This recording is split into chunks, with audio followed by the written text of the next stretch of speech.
dear students. This is Somasundari. Today we are discussing about History Unit 10. The topic is Self-Respect Movement. Before starting the class, I will ask few questions from previous topic. Are you ready? Okay, let's start. Question number 1. Justice Party was established in dash. Justice Party was established in dash. Have you got answer? Yes, answer is 1916. 1916. The Madras Non-Brahmin Association was founded in 1909 to help the dash students. Question number 2. The Madras Non-Brahmin Association was founded in 1909 to help the dash students. Answer is non-Brahmin. Answer is non-Brahmin. Question number 3.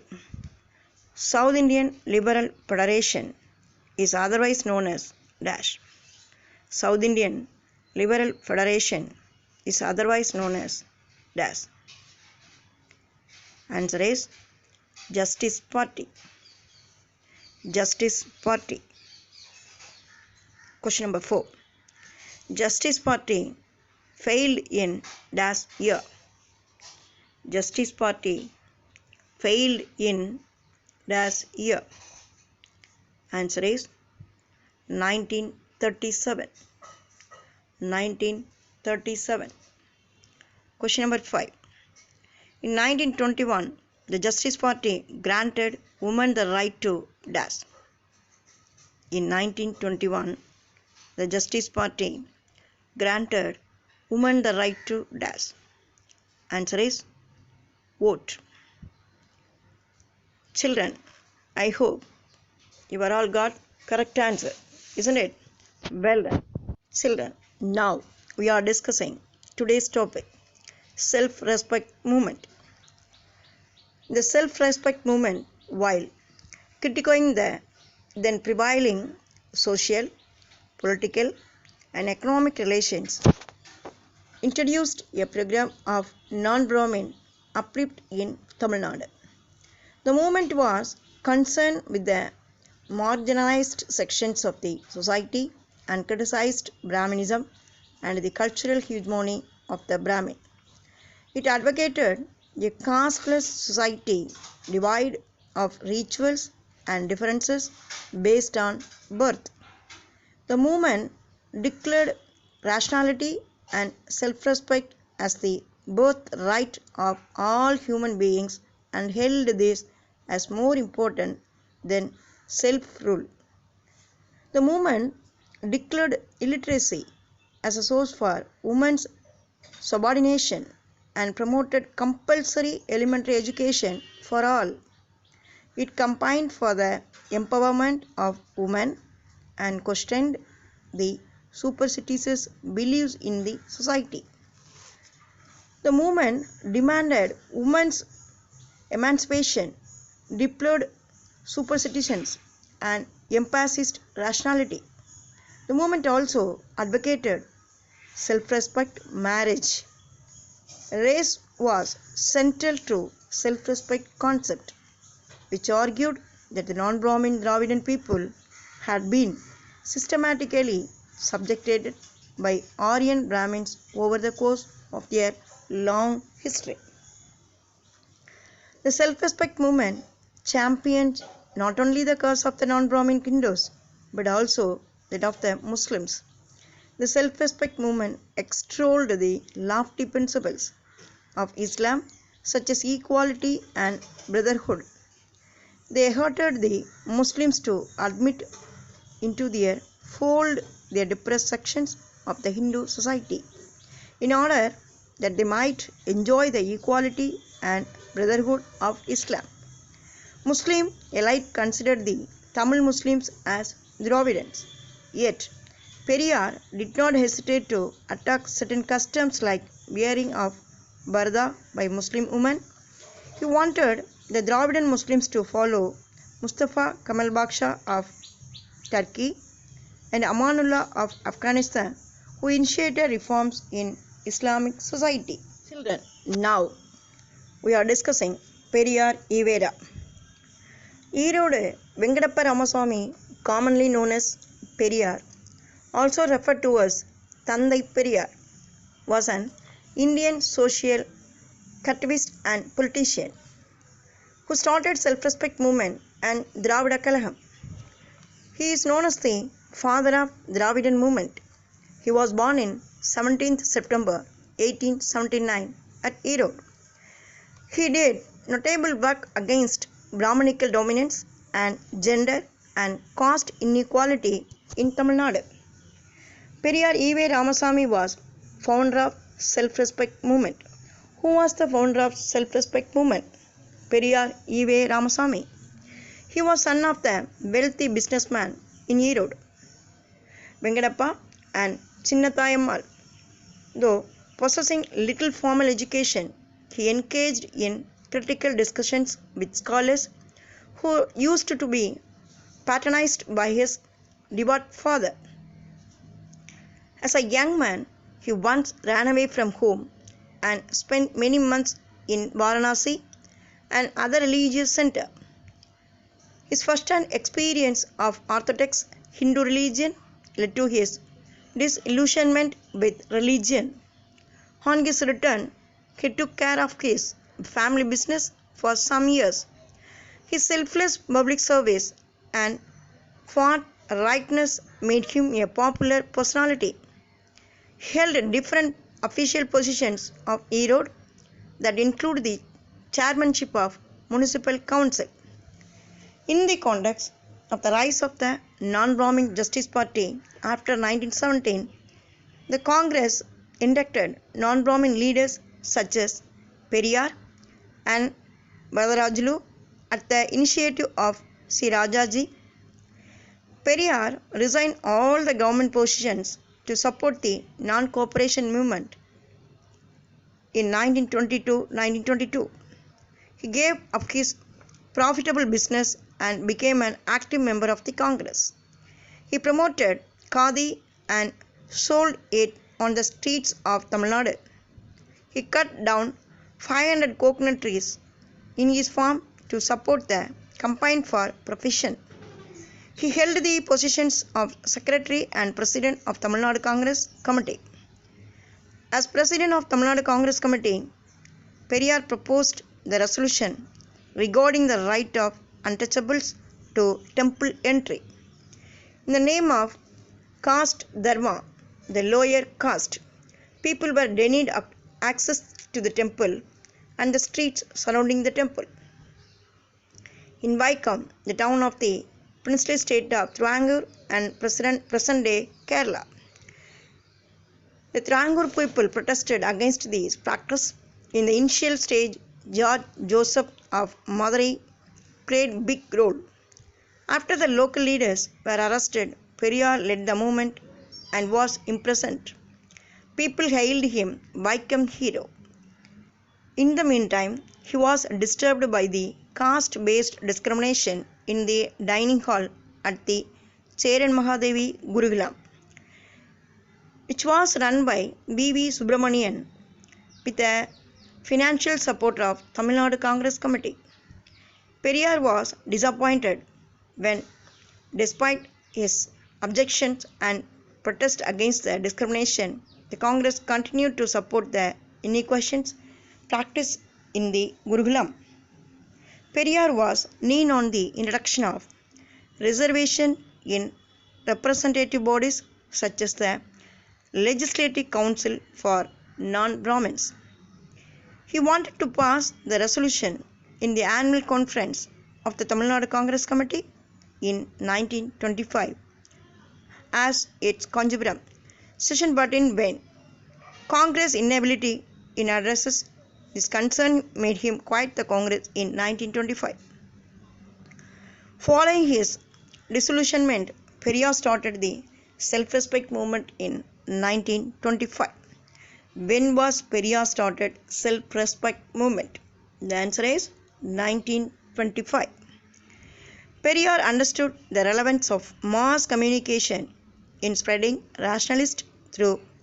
He started a number of newspaper journals such as Kudiyarasu, Revolt, Puratchi, Pagutarivu, Viduthalai. Kudiyarasu was the official newspaper of the self-respect movement, which is the official newspaper of the self-respect movement, Kudiyarasu.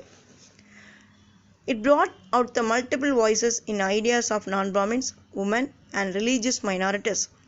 Usually, Periyar wrote a column and expressed his opinion on social issues in each of its issues. He frequently wrote columns under the pseudonym of Chitraputhiran. Over the years, Periyar visited many countries and interacted with intellectuals all over. He visited Singapore and Malaya, Egypt, USSR, Greece, Turkey, Germany, England, Spain, France, and Portugal and Burma. His experience of traveling in the Soviet Union and Europe carried Periyar towards socialist ideas. Periyar had a close relationship with Singaravelu, who is considered the first communist of South India and a pioneer of Buddhism. In 1936, Periyar got Dr. B.R. Ambedkar's Annihilation of Caste translated into Tamil immediately after it was written. He also supported Ambedkar's demand for separate electorates for scheduled caste. In 1937, in opposition of Rajaji's government, moved introduced compulsory Hindi in schools. He launched a popular movement to oppose it. The anti-Hindi agitation had a big impact on Tamil Nadu's politics. Periyar was imprisoned for his role in the movement. He was still in jail. Periyar was elected the president of the Justice Party. Thereafter, the Justice Party merged with the self-respect movement. It was rechristened as Dravida Kalagam in 1944. Rajaji, the Chief Minister of Madras State, introduced a vocational education program and encouraged imparting school children with training in turn with their father's occupation.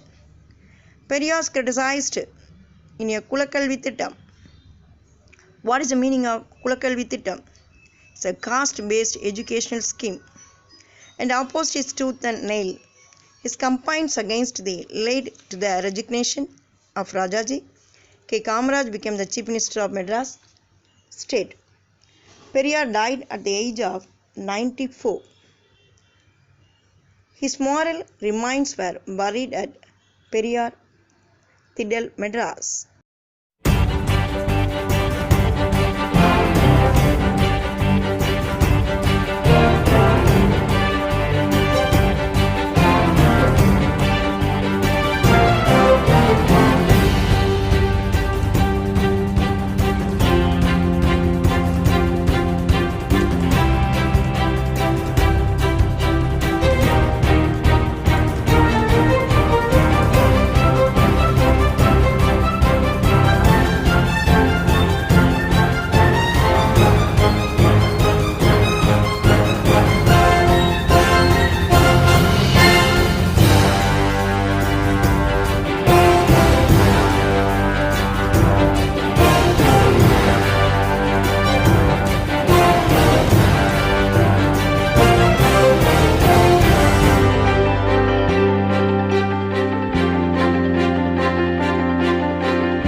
Periyar's anti-Hindi stance. Periyar emphasized that the caste system in South India is linked with the arrival of Brahmin from the north. Ancient Tamil society, he said, had a different stratification based on thin ice, determined by natural surroundings and the means of livelihood or occupation of the people. Anti-North Indian campaigns had made Periyar to take an anti-Hindi stand. Periyar on religion. Periyar's experiences taught him that it was necessary to eradicate religion in order to impart progress and justice. Periyar advocated atheism to deconstruct the established practices of faith, culture, and custom. Periyar wanted religion to be replaced by rationalism. Religion means you accept superstitious beliefs, he asserted. Periyar spent his entire life campaigning against superstitions through thinkers or rationalist forums he had formed. Periyar objected to the hereditary priesthood in temples. He argued that eligible individuals who have a proper religious knowledge should become priests rather than being based on caste. He encouraged the people to byheart the Brahmin priest and their Vedic rituals. He advocated intercaste and self-respect marriage devoid of any such rituals. Children, now I explain Periyar, a feminist. Periyar was critical of patriarchy. He condemned child marriage and the Devadasi system. The Devadasi means institution of temple girls. Right from 1929, when the self-respect conferences began to voice its concern over the plight of women, Periyar had been imposing women's right to divorce and property. Periyar objected to terms like giving in marriage. This, he said, treats women as a thing. He wants to substitute it by Valkai Thunai, a word for marriage taken from the Tirukural. Periyar's most important work on this subject is Why the Woman is Enslaved. Periyar believed that property rights for women would provide them a social status and protection. He welcomed equal rights for males and females in property, guardianship, and adoption. He was a strong champion of birth control and contraception and said that motherhood was a burden to women. In 1989, the government of Tamil Nadu fulfilled the dream of radical reformers by the introduction of Hindu Succession Tamil Nadu Amendment Act of 1989, which ensured the equal rights to ancestral property for women in inheritance. The act became a trendsetter and led to similar legislation at the national level. Periyar died in 1973 at the age of 94. For the average Tamil, Periyar today is an ideology. It stands for a politics that foregrounded social equality, self-respect, and linguistic pride. As a social reformer, he focused on social, cultural, and gender inequalities, and his reform agenda questioned matter of faith, gender, and tradition. Over the years, Periyar has transcended the political divide as well as the fault lines of religion and caste and come to be revered as Thandai Periyar, the father figure of modern Tamil Nadu.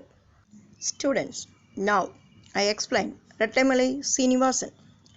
Rattamallai Srinivasan, popularly known as Grandpa.